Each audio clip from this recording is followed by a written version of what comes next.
அனைவருக்கும் வணக்கம். இது Sarathi law studies. Sarathi law ஸ்டடீஸில் மீடியாலால கம்யூனிட்டி ரேடியோ கேள்விப்பட்டிருப்பீங்களா?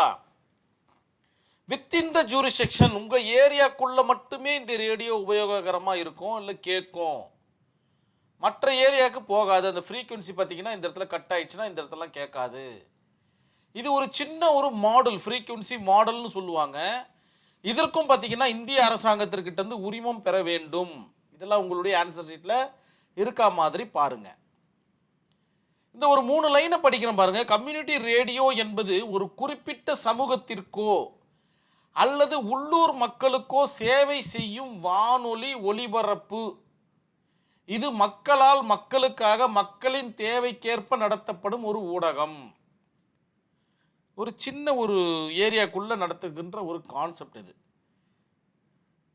எதற்காகலாம் இதை யூஸ் பண்ணிக்கலாம் அப்படின்னு பார்த்தீங்கன்னா, இக்காலகட்டத்தில் இது இருக்குதான்னு பார்த்தீங்கன்னா எனக்கு தெரிஞ்சு இல்லை. ஏன்னா இப்போ மீடியா பார்த்தீங்கன்னா வேற லெவலில் வளர்ந்து விஸ்வரூபமாக நிற்கிது. அதனால் இதெல்லாம் தேவைப்படாது அப்படின்றத நினைவில் வச்சுக்கிங்க.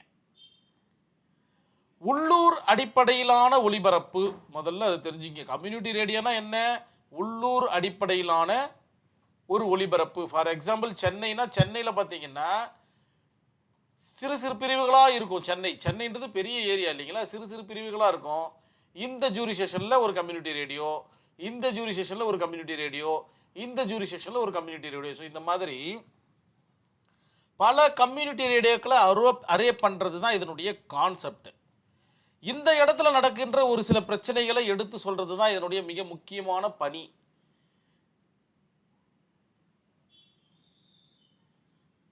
குறிப்பிட்ட பகுதியை மட்டுமே சென்றடையும் சமூக பங்கேற்பு. உள்ளூர் மக்களின் நிகழ்ச்சிகள் பங்கேற்று நடத்துபவர்.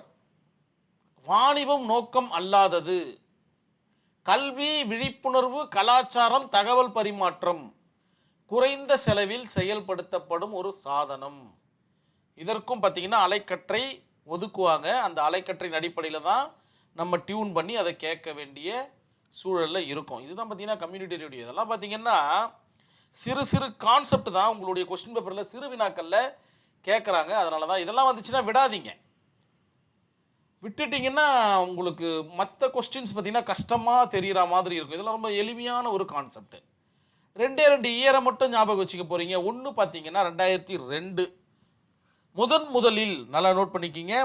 முதலில் 2002ஆம் ஆண்டு இந்திய அரசாங்கம் கல்வி நிறுவனங்களுக்கு கம்யூனிட்டி ரேடியோ உரிமம் வழங்கியது. இது பார்த்தீங்கன்னாங்க இந்திய அரசாங்கத்தால் வழங்கப்படுகின்ற உரிமம். இதை ஸ்டேட்டில் கன்ஃபியூஸ் பண்ணிக்க கூடாதுன்றதை நினைவில் வச்சுக்கிறதுக்காக சொல்கிறேன். 2006 பார்த்தீங்கன்னா என்ஜிஓக்களுக்கு பார்த்தீங்கன்னா இந்த ஒரு அனுமதியை வழங்கினாங்க. நான் கவர்மெண்டல் ஆர்கனைசேஷன் அப்படின்ற ஒரு கான்செப்டில் இருக்கக்கூடிய அந்த தொண்டு நிறுவனங்களுக்கு பார்த்தீங்கன்னா இந்த அனுமதி வழங்கினாங்க. இக்காலகட்டத்தில் அவங்களாம் உபயோகப்படுத்துகிறாங்களா அப்படின்னா எனக்கு தெரியல. கண்டிப்பாக உபயோகப்படுத்துவதற்கு வாய்ப்புகள் மிக குறைவு. ஏன்னா செல்ஃபோன் வந்து பெரிய ரெவல்யூஷனை உருவாக்கிடுச்சு. இதனுடைய அட்வான்டேஜை பார்க்கறதுக்கு முன்னாடி இந்த ஒரு 4 லைனை பார்த்தலாம். உள்ளூர் வளர்ச்சி பிரச்சனைகளை நிவர்த்தி செய்வதன் மூலமும் சமூக உணர்வை வளர்ப்பதன் மூலமும் நேர்மறையான சமூக மாற்றத்திற்கான சக்தி வாய்ந்த கருவியாக இது செயல்படுகிறது. எப்பயுமே ஒரு மீடியா எப்பயுமே சக்தி வாய்ந்ததாக இருக்கும். ஃபார் எக்ஸாம்பிள், நான் ஏதோ ஒரு மூலையில் உட்காந்துக்கிட்டு உங்ககிட்ட நான் பேசுகிறேன், நீங்கள் அதை கேட்குறீங்க. பலரும் கமெண்ட்டில் புரியுதுன்னு சொல்கிறீங்க, ஒரு சிலர் புரியலைன்ற மாதிரியும் சொல்கிறீங்க. ஏதோ ஒன்று நான் பேசுறது உங்ககிட்ட வந்து சென்றடையுது. பார்த்தீங்களா? இதுதான் பார்த்தீங்கன்னா ஊடகம். ஊடகம் மிக சக்தி வாய்ந்தது. மறுபடியும் கேட்டு நம்ம தெளிவு பெற்றுக்கொள்ளலாம். ஒரு வாட்டி புரியலன்னா இன்னொரு வாட்டி கேட்டிங்கன்னா அது மறுபடியும் உங்களுக்கு வேற ஆங்கிளில் புரிய வைக்கும். முழுசாக வீடியோ பார்த்தா மட்டும்தான் தெளிவாக புரிய வரும். ஏன்னா எந்த இடத்துல முக்கியமான பாயிண்ட் வருதுன்னு தெரியாது இல்லையா? புரியலன்னா கொஞ்சம் கஷ்டமாக தான் இருக்கும். முழுசாக கேளுங்க. எவ்வளவு மிக எளிமைப்படுத்தப்பட வேண்டுமோ அவ்வளோ மிக எளிமைப்படுத்தப்பட்டாச்சு. இதுதான் பார்த்தீங்கன்னா சாரதி லா ஸ்டடீஸுடைய மிக முக்கியமான கான்செப்ட்.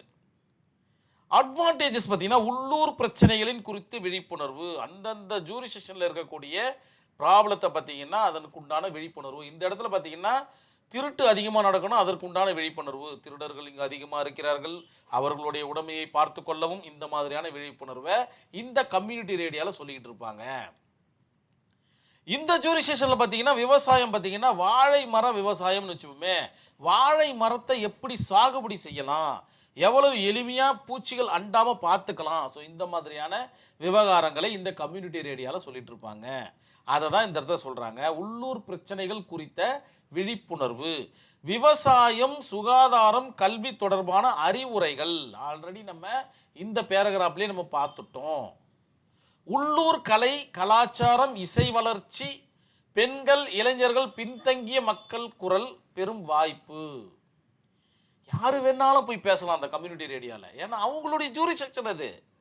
இந்த கம்யூனிட்டி ரேடியோவில் ஜூரிஸ்டிக்ஷன்ன்ற ஒரு வார்த்தை இல்லாமல் உங்களுடைய ஆன்சர் சீட்டை இன்விஜிலேட்டர்கிட்ட கொடுக்கவே கொடுக்காதீங்க. ஸோ மிக மிக முக்கியமான வார்த்தை ஜூரிஸ்டிக்ஷன். ஜூரிஸ்டிக்ஷன்னா ஆள் வரை எல்லைன்னு அர்த்தம் உங்களுக்கு தெரிஞ்சிருக்கும். கிட்டத்தட்ட மீடியா லாக்கு வந்துட்டீங்க, பிஎன்எஸ் படிச்சிருப்பீங்க, பிஎன்எஸ்எஸ் படிச்சிருப்பீங்க. இதெல்லாம் ஜூரிஸ்டிக்ஷனை பற்றி சொல்லக்கூடிய கான்செப்ட். சிபிசி படிச்சிருப்பீங்க. ஸோ இவை எல்லாம் சேர்ந்தது தான் இந்த கம்யூனிட்டி ரேடியோ. கம்யூனிட்டி ரேடியோ இதுக்கப்புறம் கேட்டால் கண்டிப்பாக விட மாட்டீங்கன்ற நம்பிக்கையோடு நான் இந்த வீடியோவை கம்ப்ளீட் பண்ணிக்கிறேன். நன்றி, வணக்கம்.